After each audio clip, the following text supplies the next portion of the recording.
Good morning, bedheads. Click. My new mug. You can't do that. Bump, bump, bump, bump, bump. I tried to do the clapping hands as if you would clap that tune out. So there's so many things he can't do. You just can't do that. I hope you're doing well today. I've got so many just random things on my mind this morning that I'm like, I got to do a traditional coffee with Karen. So I don't even know. I'll probably just label the title Coffee with Karen and just see how many people want to join me for coffee, just for random topics, because, it's going to be hard to find a title for this. But first, the new Cuddle Duds are in. Oh my gosh, I love this color. You're going to be so glad not to see me in black every day. Now that usually that's the only set of t-shirts, black and white, that I have for the summer because they're kind of my workout clothes. But now I pretty much just my whole closet is full of Cuddle Duds. These very light. They're kind of like sweatshirts, but they're not. They're softer, very light. So go grab yourself some Cuddle Duds. I made sure to get my collection first before I announced that they're here. So, plus, I had such a good bedhead going on this morning. I was like, how can I waste this bedhead? I can't waste it. I have to come on. So I told you it was going to be random today. Yeah, so I got a bunch of colors. If you're wondering, they're at Kohl's department stores in the United States. I don't know if they're on, just look up Cuddle, as in Cuddle, Cuddle Duds. But there's a whole bunch of different, they do have different type of shirts. These don't have holes in them in case you're looking for, and then there's like different patterns. So they might have like a different line of shirts, but they're not, there's many that are just solid color, but if you're looking for like this exact one, I don't know what this one's called, but okay. So did you start in your own journal or in one of mine? Did you start the 30-day challenge? I did. I did it this morning, day one. You could probably pause that and read what I wrote. It's not a big deal to me. I have decided, because of this 30-day challenge, yesterday, I decided, and when I went for a walk yesterday, I thought, okay, I need another media cleanse. I need a YouTube cleanse. I need a Trump cleanse. Oh my gosh, is my whole life just like revolves around him? I mean, you can't do that. It's freaking on my mug. Jesus. I mean, it's just, I need a Trump cleanse. I need to wash him right out of my hair. I go through this like once a month, but I'm really going to do it. I am really doing it. And then I'm also doing a TV cleanse. So my goal, I'm publicly saying this. So if you don't hear me ever report back on it, then I failed. I'll tell you if I remember to tell you. I'm doing 30 days without any TV. We have 4 TVs in our small it's a 1,500 square foot condo, but there's 4 rooms basically, and there's a TV in every room. So ridiculous. So I'm kind of hoping secretly that I'll do it long enough and then my husband will do it with me. And then we'll keep wanting to do it because we're going to realize that we actually enjoy our own lives rather than watching other people's lives constantly, that we might just get rid of all the TVs. We'll see. That is a far stretch, but I did ask in my letter to my guides, okay, I asked them for support in my commitment to this, and that help my husband and I discover the joy in our own lives rather than having to watch and sit brainlessly watching stories that other people have written. I want to just be in my own life. I want to be, I said this in another video recently because someone said it, I don't remember who, and it was brilliant, is write your own story. Be the lead in your own story. We don't need to watch. I mean, every once in a while, it's nice to have a little entertainment. But when you then rely on that entertainment because it's addictive, then you got to cut it. You got to cut it out. So I've asked my guides for support on that. And for some reason, like, I love where we live. Love it. Everything is just so perfect for us. There's so many things that are just been perfect. That's why we've lived here for 20 years. But there's some very small part of me that is like, what's the next 20 years going to look like and where would we be? And so rather than, I'm going to assume I'm in the perfect spot until my guides, which I've asked them for clarification on this, where do they want me to be for the next 20 years? Where's my higher self want me to be for the next 20 years? Jim and I, my husband. So, and I just so this way I don't have to keep thinking about it. I just said, where do you want us to live over the next 20 years? What's in our best interests? Where would we have the most fun? Where would we be the safest and where would be the most beautiful and relaxing? Where do you want us to settle ourselves? Please give me direction and make this transition easy and fun if we are to move, if we are. So this way I'm not going to force it, but if something, I'm thinking the more we give up the TVs, the more we might discover that, it's going to force us to get out of the house more. The more I give up YouTube, the more I'll stop getting sucked into all the frickin' frick-frack drama that's out there, which we're going to talk about in a minute. Frick-frack, you guys, frick-frack. And it's all made up. It's all because it's only online. Like, it's not actually, yes, there are horrible things that happen and there's this and that and the other thing, but it is made so much bigger based on how people are talking about it. It's crazy. That's all I have to say. And I'm telling you because I am new to YouTube. 1.5 years I've been on YouTube. And I'm looking back over this last year and a half and I'm like, my life, my brain has never been more than it is now. And I'm saying, and actually this is going to bring me to a point I want to talk about, that this is a book we're reading in the Spirit Circle, which is the membership for the channel. How darkness serves the light was a very interesting point that Diana Cooper made in here. I wanted to talk about that too, because it kind of leads into what I was just saying about YouTube. And because the thing is if I hadn't gotten on YouTube, we wouldn't have this community, right? I mean, we'd have a community somewhere else, but not me, because I probably wouldn't have been on YouTube. So, even though like I'm starting to see YouTube as the darkness, there's not a lot. I mean, okay, let me back up a little bit. So over the last couple weeks, I started training my algorithm to show me right-wing stuff, right-wing channels. Because I thought, okay, maybe I'm missing something. Maybe I want to get the full picture. Okay. And for some of it, it's been fine. Some of it has been fine.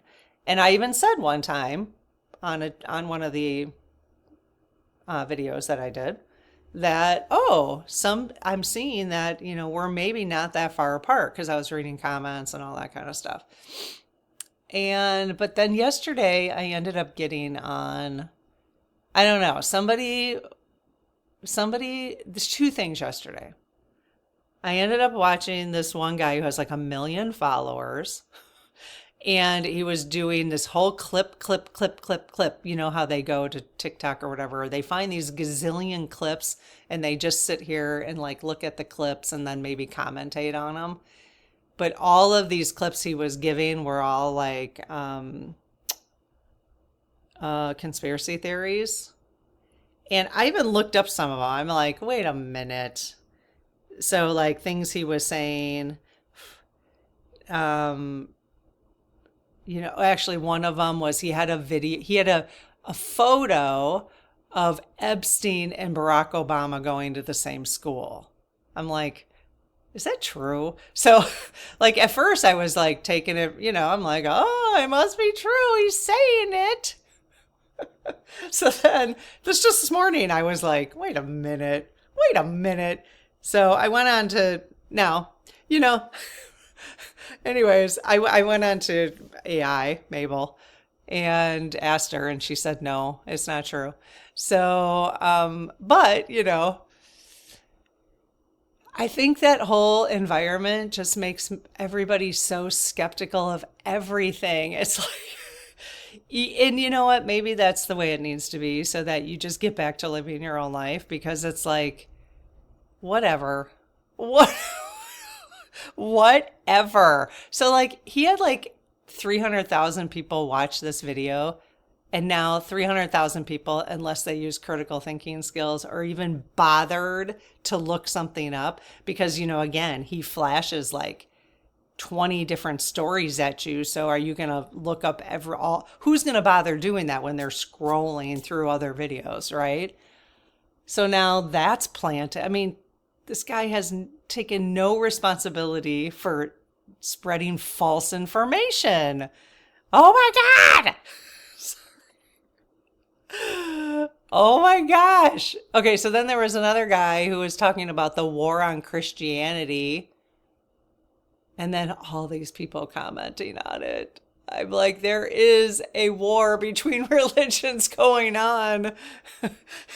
Not in my environment, there's not. Not outside of my door, there's not. But online? Wow. Okay, so anyways, so then yesterday, you know how things are just not a coincidence, right? So I'm reading this chapter. We're on chapter 8 for the Spirit Circle. So I'm recording that, and I come across this paragraph on page 56, if you happen to have the book. She was talking about a tale about some creatures who had poisoned water. I don't know where this, I don't know. It's just called The Story of the Poison Pool. So I don't know where the story comes from. She doesn't really say. So anyways, the story of the poison pool. So some creatures had poisoned the water. Okay, some pool. Okay. And a unicorn came and healed or cleared the poison, basically, because this is about unicorns. Okay. And so the chapter is the unicorn's horn. So that's what we're talking about here. And like, what's the mythology around it and, all that. So anyways, she says, this particular tale also demonstrates how the darkness serves the light. And I thought, okay, that is a really cool conversation to have. And I might actually do like a separate SG video on it, Spirit Guides video with the rods. I'm not sure. But how does darkness serve the light in your life? That is the question on the table. Not that we want to invite darkness in, so cut, clear, cancel. Let's be careful about that. But let's recognize how darkness can serve us, okay? So in this case, the story, when the serpent spread his evil poison, it forced the animals. So the animals who were drinking out of this water hole or the pool or whatever started talking to each other. They started being like, what's going on? Why are some of us not feeling well? Okay. They started cooperating with each other. You see where I'm going with this. So they cooperated with each other to start saying more prayers and start asking for assistance, sending for assistance. They also learned to appreciate the power of goodness because they saw goodness in each other. So, so let's equate that to Trump because, everything nowadays comes back to Trump. This is how much of a hold that man has on many of our lives. Maybe I should just talk for myself. Oh my gosh. I swear, like even when I was visiting my sister last week, I was like, everything comes back to Trump. Everything. Everything. Like I could literally, this is why like 4 years ago when he was president, when he wasn't anymore, Biden was hardly ever in the news. Trump loves it. And it's so hard to stop watching because it's so ridiculous. So the question is, how does that darkness, how has it served the light? Well, for me, one, like this community, like I said. Two, because I wouldn't be here if it wasn't for Trump. Because I would, I actually started this like literally a week before the election last week. And then when the election results didn't turn out the way the SG said they were going to turn out, I came on, then I was like, do you guys really want me to keep doing this? And there was a small handful of people who are like, yes, it's okay. And now we know, like, here we are today, like. But what a blessing. That darkness had served the light. The darkness has served the light. I wasn't talking to my spirit guides at all prior to last October. I just wasn't. I wasn't even doing any kind of spiritual work then. And now my day is consumed by it. I love it. I wasn't reading this kind of stuff, So the darkness has, so think about that. Like the darkness served the light in this situation, in this story. The animals started communicating with each other.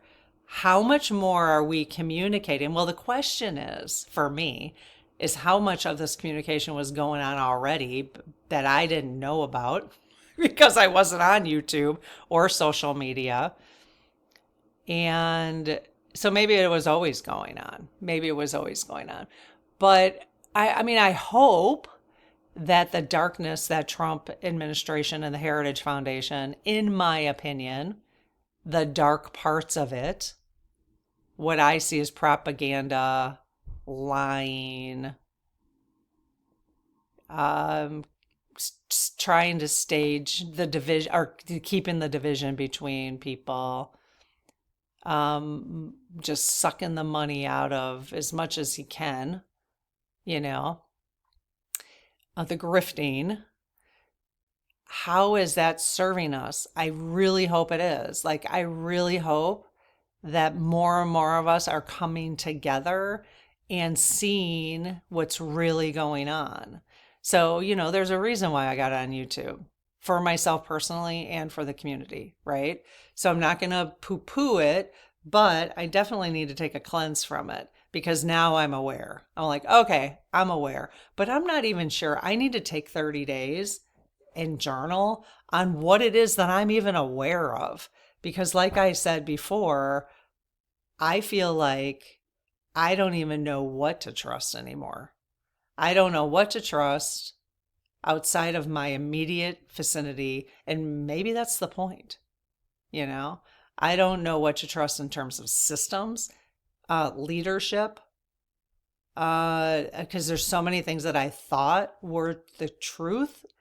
I thought were things, I thought the United States freaking had its act together for the most part, but it seems to not be the case. So in so many ways, like I knew it wasn't together for marginalized groups. I knew that.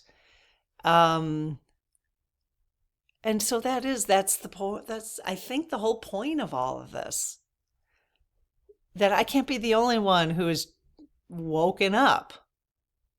I'm woke. I'm woke. And then I'm reading this book this morning. So because I'm not watching TV, the first thing I would normally do, get my coffee, go watch some TV. No, I'm not watching TV. So I read my book that I've been trying to get through, but I read like a page and a half at night because then I fall asleep. I literally read almost half the book this morning. Finally got through it. So if you have not considered reading this book, hang on, I got to take a little sip. I'm going to pause. I will have the link in the description if you want to support us. If you do shop on Amazon, it doesn't cost you anymore. We just get a tiny commission if you use our links. And in fact, if you really want to support our community and my family who's running this together, my two nephews, my sister and I, um, you could always click on one of our, if you shop on Amazon, I know a lot of you don't, totally respected. If you do, you could always click on that link when you go shop, because everything you buy a little commission would come to us. It wouldn't cost you anything. So if you ever wanted to support our channel, but don't have the resources, the extra resources to do that, that is an amazing way to do it. The other way is to click on ads that you see if you don't have YouTube, whatever, the ad-free stuff. I wonder if I'll keep that. Probably not. See, it's going to save me money. Clicking on ads, watching our videos, to the length, that kind of stuff helps all the people that you're listening to. Anyways, so good fat is good for women. Ignore the menopause part. This is an important book. It's not just about menopause. This, although it's not. It's all girls, women need to read this for all the girls in your family.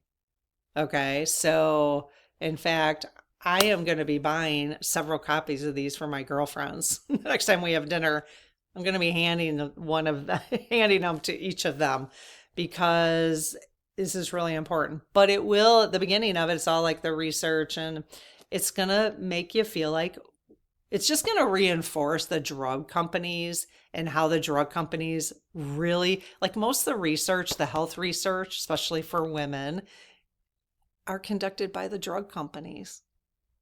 So this is important. This is important.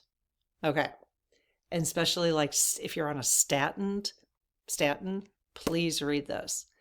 If you are feeling like crap, if you have hot flashes like I do, read this. Read it. Actually, I'm going to buy this for my functional health doctor too, because her and I were just talking about hot flashes, and she is 50. She's 1 year older than me. She's 57. I'm 56. She also had DCIS, which is ductal carcinoma in situ, which is a pre-cancer breast cancer. I had that when I was 32. I ended up having a mastectomy. It was pre-cancerous, but it was a whole process. I had a lumpectomy, no clean margins. So they recommended a mastectomy. So I did that with reconstruction. So then I ended up with a tram flap, which, I had a little tiny belly fat at that time that actually moved up to be my boob. So I did get a tummy tuck at that time, which I was thrilled with. But that was a major surgery.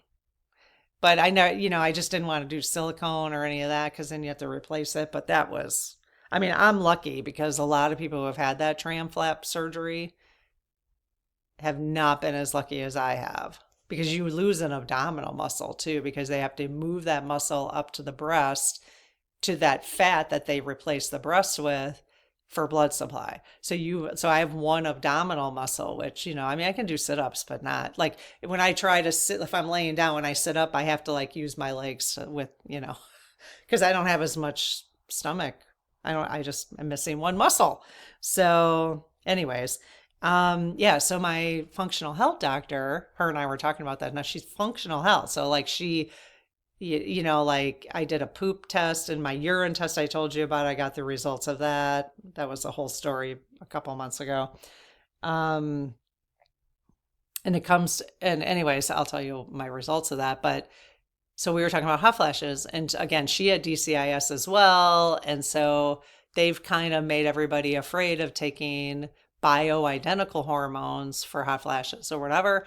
But she just had DCIS like a couple years ago. She had a lumpectomy, and she's taking bioidentical because she said it's the only thing that gets rid of her hot flashes. So anyway, she needs to read this too. Because there's a whole thing on the hormones and really what it's caused. It's actually caused by the endocrine system, the adrenals is really the issue. It's not the hormones. Well, it is, but it's not the estrogen hormones. It's the endocrine. Now I'm like, is that the right word? Hormones. So very interesting. Us women, we got to take back. We got to take back our power. It's coming. The rise of the divine feminine. Anyway, so my result of my poop test, the urine test, the ultimate result of that urine test is I was low in vitamin B, in so many of the vitamin Bs. I started taking vitamin B like 2 or 3 weeks ago. Oh my gosh, I have now been able to go down one more level in my antidepressant. I'm going to be off of that antidepressant. I cannot believe it's been vitamin B, I think, but I'm like, I'm sleeping so well. My mood is so different. I don't have any anxiety, even though I'm going down in I can't even. These are the things the doctors are not trained to do, and they're never going to do it as long as the drug companies are involved. So aggravating. And of course, we have to pay out of pocket for functional health. So expensive. The poop test cost me like $600. Well, that was included in the review of it.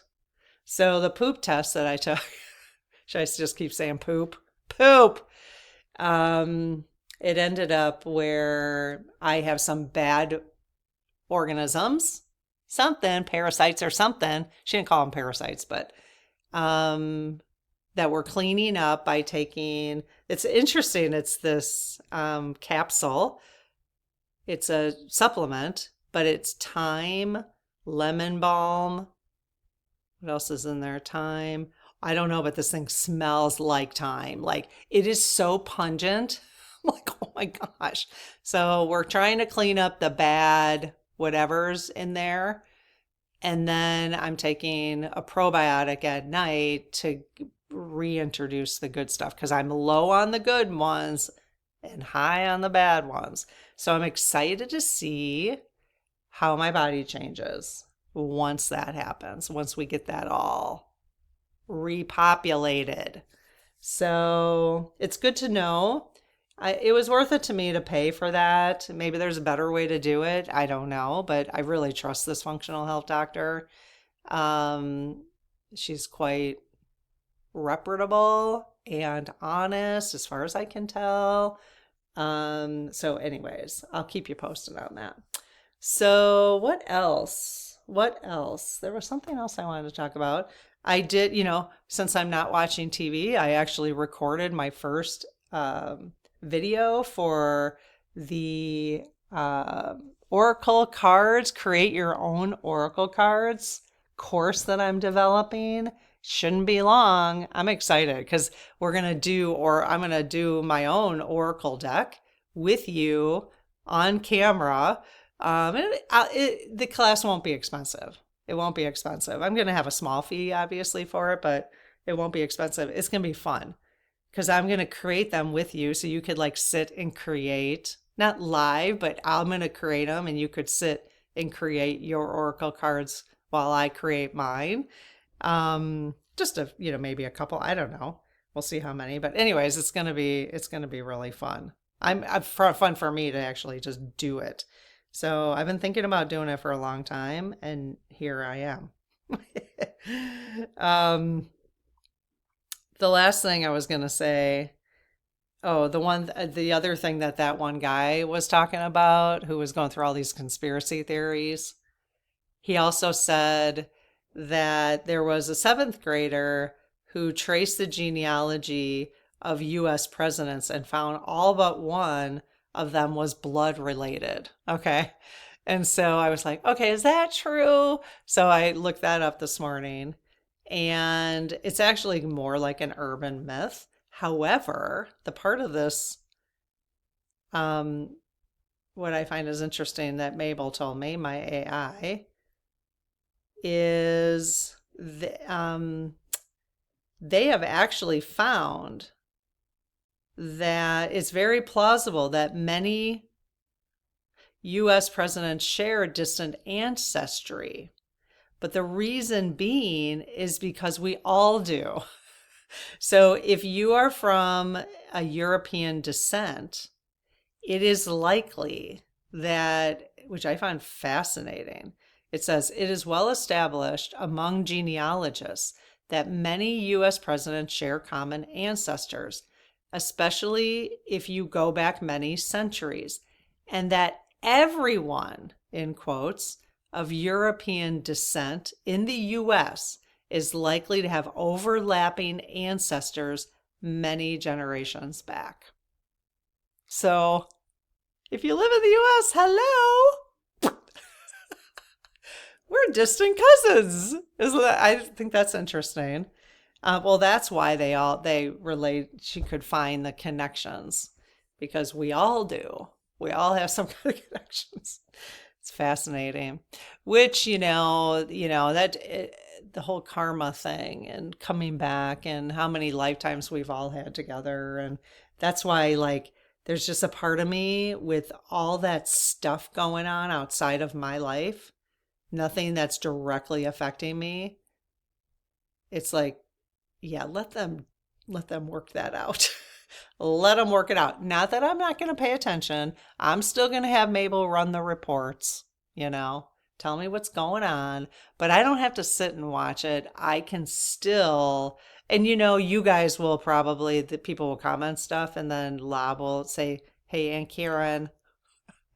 Well, he's the one who told me Charlie Kirk was assassinated, so he'll let me know what's going on. So we'll still do sessions on things that are going on, but I don't have to keep I don't have to keep doing that. So, all right. Well, thanks for joining me. I can't think of anything else to talk about right now.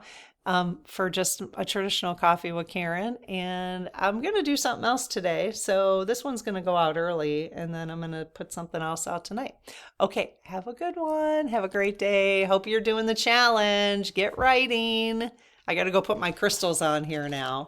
So I'm going to go over to my little bucket of crystals. I'm going to open this up like this, and I'm going to put my crystals on top of this for the day. And then when I journal tomorrow, day 2, I'm going to do the same thing and put the crystals on top of that next request, or my next prayer, or my next kindly asking of my spirit guides for guidance. So, all right, have a good one. Bye-bye.